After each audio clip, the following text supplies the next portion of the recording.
Alright, so the box looks really nice. Pull the cover off. Okay, so we got something else on top here.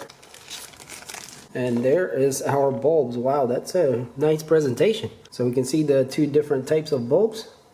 Their slogan, light your way home. And there's a 1-year warranty there. Very cool.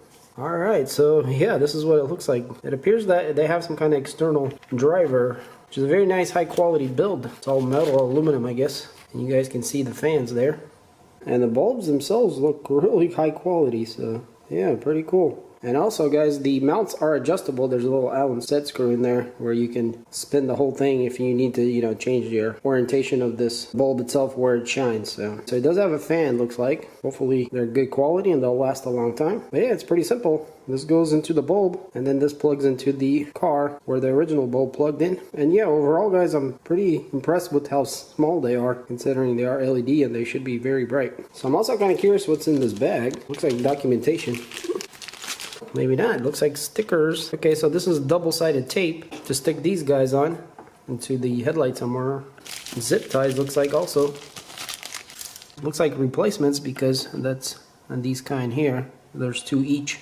We also get 2 little Allen wrenches. That's to loosen the set screw so you can adjust the pattern. And also, it looks like there is some kind of manual here. Okay, yeah, there is. So here it shows you kind of how to install them and adjust them and things like that. So yeah, very cool. Okay, so this might be a little interesting here. We got the parameters and we can see the operating voltage. They are IP68, which is waterproof basically. Color temperature is 6500 K. 50,000 hours of operating life, 95% efficient. So yeah. Alright, so I got the hood popped, and if we looked over here, we can see we got, well, maybe you guys can't see, but that's our high beam right here, and then our low beam is in there beside the battery, which is kind of hard to get to. Replacing the bulbs is pretty simple, and again, the plugs will just plug into the new bulbs. So I'm going to go ahead and change these 2 out, and then I'll show you how it looks, and we'll turn them on and compare it to the other side. Alright, so I got the bulbs in. Obviously, we can't see that one, but the high beam here, I guess you guys can see it there.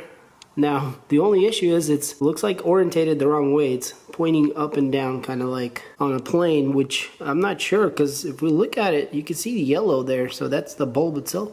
So maybe that's still good. I'm not sure. Try it out here in a second. So I did have to move this washer fluid fill to the side to get to this one.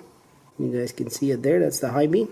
I haven't attached the driver to anywhere, but the H11s, which is the low beam here, really hard to see, but that's down in there, and I went ahead and attached the driver here just to the side of the box. So I think that's going to work out pretty good, and we'll see what kind of difference there is. And right off the bat, guys, it's a pretty huge difference. So we got the low beams only on, and you can see how much more light there is on that low beam pattern compared to the stock one there. So yeah, it definitely looks brighter and also spread a lot more, which is quite interesting. So yeah, you guys can see it looks really nice. Very nice cutoff. So that's the stock there.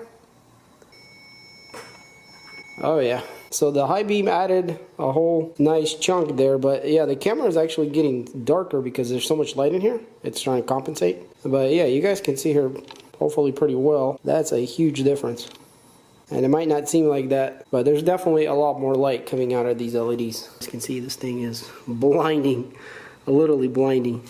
So yeah. So even though it's orientated the wrong way, it seems to be still making the correct pattern on the wall there, because if we look at the original, it's the same style. So maybe that's actually fine. So yeah, I guess in my situation, I don't think I have to do anything because it's definitely the same as the original. See, I'm going to turn off the high beam. So the fog lights come on the bottom, you guys can see that. And then when I turn on the high beam, the fog lights come off. But so yeah, guys, I got the high beams on, so both of the lights are on. And I don't know if you can hear, but the fans are both running because they're both on, and it's actually quite quiet. There's a little bit of a humming sound, but it's not very loud at all. So for this car, this works out really good because it's on the outside, so it should get really good cooling.